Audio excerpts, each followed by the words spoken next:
Seu filho está indo para o lado da fotografia? Não. Ele está em Nova York? Não, meu filho é músico. Músico, Ele perdão. é DJ. O Sim, Gaspar, sim, ele sim. faz, mas ele faz já há bastante tempo isso, né? Se Ele ele, se ele toca. fosse, se ele falasse para você que ia ser advogado ou médico, assim, ia ser uma decepção na sua vida? Não, outro dia, quem estava falando? Alguém estava, acho que o Fran estava falando para a Malu, eu acho que, sei lá, de repente, é economista, uma coisa. Ela falou, que isso, menino? Deus Ficou que meio livre. brava com ele. Eu falei, pô, Malu, não, nosso filho deixa. está querendo ser economista. Vamos chamar alguém para conversar com ele. Mas eu acho que, não, deixa, você pode ser economista e ser criativo, né? Eu acho que criatividade, ela permeia Mas Qualquer tem qualquer mas prática. Eu acho que engraçado. você pode ser economista, pode ser advogado, você pode ser o quê? Mas eu Não, a concordo. Malu se formou em direito comigo, tá?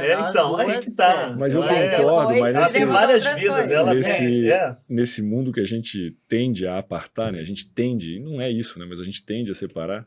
Eu tenho no meu convívio, assim, as pessoas que são extremamente artísticas, extremamente ou que tocam violão, ou que gostam de dança. Sabe quando dança sozinho em casa? Isso para mim já é fazer arte, gostam de desenhar, gostam de pintar. Eu gosto de me relacionar com essas pessoas assim, porque o meu universo dentro da Porto Belo, minha carreira inteira eu fiz sendo muito mais aberto a esse lado mais soft da percepção, digamos. E tem um outro lado que é mais racional, inclusive é uma falha que eu tenho na minha formação, que eu o tempo todo tento me apoiar em profissionais assim, porque eu sei que eu estou na hora de fazer planilha, na hora de olhar números, eu não consigo.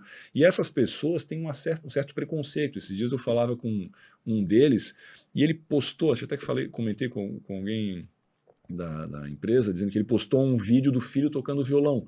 E eu, assim, uma coisa assim, um garrancho, né? Uma coisa assim, mal tocada, assim. Mas tudo bem, postou bonitinho, né?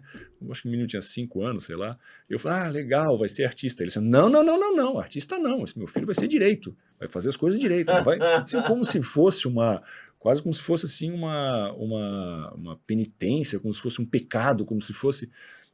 E as pessoas não se tocam, que quem deu o violão para ele foi o pai. O pai queria que ele se expressasse de alguma forma, que ele ocupasse esse lado da cabeça com alguma coisa mais soft. Tudo bem que talvez ele seja economista, que ele seja, sei lá, médico, alguma coisa, mas a pessoa precisa disso, né? Mas, gente, a gente aparta, mas no Eu, final das olha, contas eu todo acho, mundo... eu acho até uma história tão engraçada que uma vez eu fui entregar um prêmio para a melhor professora de arte de Nova York, né? E aí era uma senhora que chegou lá e ela uma das melhores discursos de aceitação, como é que chama isso? Recebimento. Recebimento de um prêmio. Então essa senhora chegou, ela olhou para todo mundo assim, ela arregaçou a manga, ela falou, tá vendo esse hematoma aqui? Aí todo mundo... Então, eu dou aula de arte há 30 anos, né? Eu nunca formei nenhum artista. Mas eu formei melhores advogados, policiais, enfermeiros. E ela foi falando, né? Eu sei que essas pessoas, pelo contato que elas tiveram com uma experiência criativa, elas têm uma visão do mundo que é um pouco mais ampla do que a coisa funcional que elas têm que fazer na profissão. E eu tenho certeza que se eu tivesse dado aula para a enfermeira que me tirou sangue, eu não ia estar com esse hematoma aqui. Maravilhoso, entendeu? Porque assim, o que a arte faz, independente do que você vai acabar fazendo, as pessoas, que eu acho uma falha, as pessoas estudam arte para virar artista. Sim.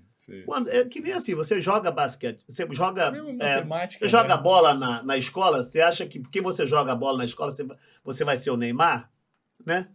Eu juro por Deus, eu não tenho modéstia nenhuma. O que eu faço, da maneira como eu faço, é um privilégio, mas assim, inacreditável. São pouquíssimas pessoas no mundo que conseguem acordar, ter um dia como o meu, entendeu?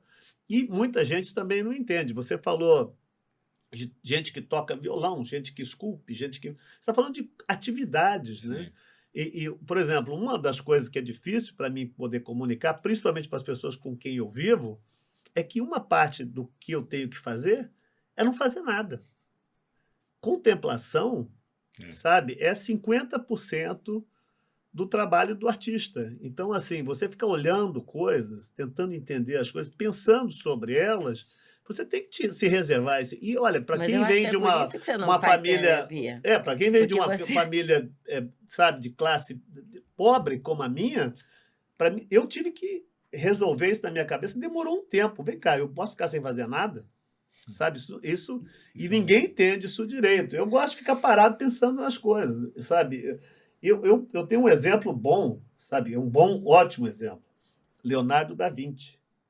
Ele morreu velho, né? E ele produziu pouquíssimo, né? Ele escreveu muitas coisas de trás para frente, que dá para ver no espelho, maluco.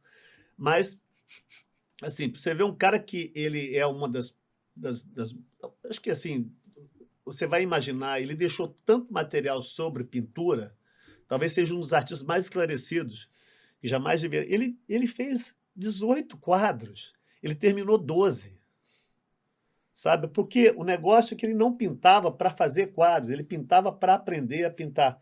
Qualquer pintura do Da Vinci, você vai ver dentro das camadas de glazes que ele vai colocando ali, você sabe que é dele porque a mão mexe assim, assim, assim. Ele muda de ideia, ele vai mudando, e a pintura ela acontece no plano visual, no plano pictórico, mas ela acontece também no tempo. Ele demorava muito para acabar uma coisa.